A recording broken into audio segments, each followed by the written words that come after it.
करवा चौथ की संपूर्ण व्रत कथा। करवा चौथ पर व्रतियों को करवा माता की कथा पढ़नी चाहिए। इस कथा को पढ़ने से सुहाग की उम्र लंबी होती है, इसलिए आप भी करवा चौथ व्रत के समय यह कथा जरूर पढ़ें।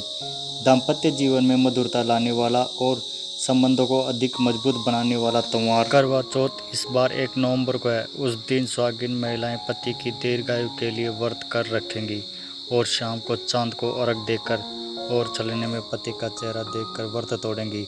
वहीं कुंवारी कन्याएं मनोकुलीन पति को प्राप्ति के लिए इस दिन निर्जला व्रत रखकर तारों को देखेंगी, फिर व्रत खोलेंगी। आज हम आपको बताने जा रहे हैं करवा चौथ व्रत के पढ़ी जाने वाली पूर्ण कथा। करवा चौथ की संपूर्ण व्रत कथा। आइए पढ़ते हैं करवा चौथ की कहानी। बहुत समय पहले की बात है। एक साहूकार के 7 बेटे और उनकी एक बहन करवा थी। सभी 7 भाइयाँ अपनी बहन से बहुत प्यार करते थे, यहाँ तक कि वे पहले उसे खाना खिलाते और बाद में स्वयं खाते थे। एक बार उनकी बहन ससुराल से मायके आई हुई थी। शाम को भाई जब अपना व्यापार व्यवसाय बंद कर घर आए तो देखा उनकी बहन बहुत व्याकुल थी। सभी भाई खाना खाने बैठे और अपनी बहन से भी खाने का आग्रह करने लगे, लेकिन बहन ने बताया कि उसका आज करवा चौथ का निर्जल व्रत है और वह खाना सिर्फ चंद्रमा को देखकर उसे अर्घ देकर ही खा सकती है। क्योंकि चंद्रमा अभी तक नहीं निकला है, इसलिए वह भूख प्यास से व्याकुल हो उठी है। सबसे छोटे भाई को अपनी बहन की हालत देखी नहीं जाती और वह दूर पीपल के पेड़ पर एक दीपक जलाकर छलने की ओट में रख देता है।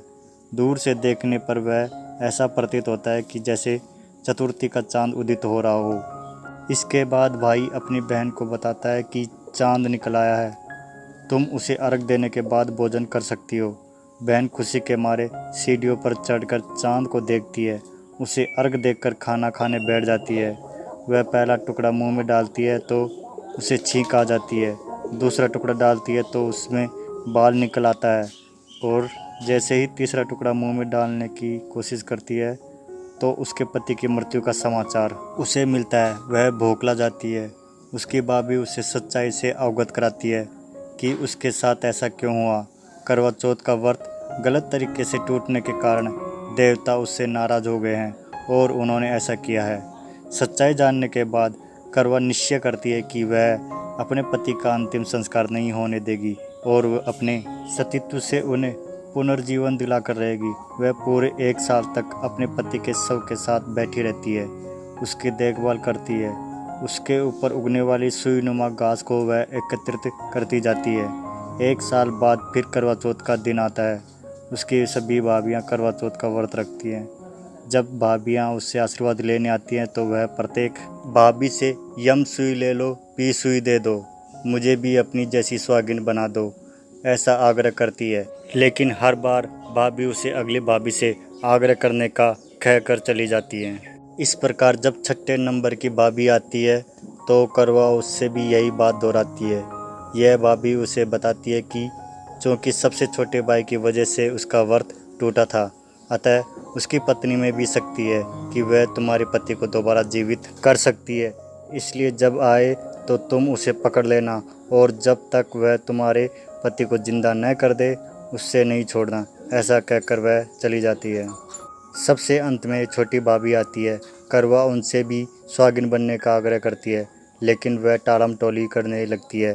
इसे देख करवा उन्हें जोर से पकड़ लेती है और अपने सुहाग को जिंदा करने के लिए कहती है। भाभी उससे छुड़ाने के लिए नोचती है, खसोड़ती है, लेकिन करवा नहीं छोड़ती है। अंत में उसकी तपस्या को देख भाभी पसीज जाती है और अपनी छोटी अंगुली को चीरकर उसमें से अमृत उसके पति के मुंह में डाल देती है। करवा का पति तुरंत श्री गणेश कहता हुआ उठ बैठता है। इस प्रकार प्रभु कृपा से उसकी छोटी भाभी के माध्यम से करवा को अपना सुहाग वापस मिल जाता है। हे श्री गणेश, माँ गौरी, जिस प्रकार करवा को चीर सुहागन का वरदान आपसे मिला है, वैसा ही सब सुहागिनों को मिले। जय श्री गणेश। अगर हमारा वीडियो आपको अच्छा लगे तो लाइक करना और इस वीडियो को और स्त्रियों के पास भेजना ताकि वो भी इस कथा का वाचन करके अपना करवा चौथ का व्रत पूर्ण करें और हमारे चैनल को सब्सक्राइब करें।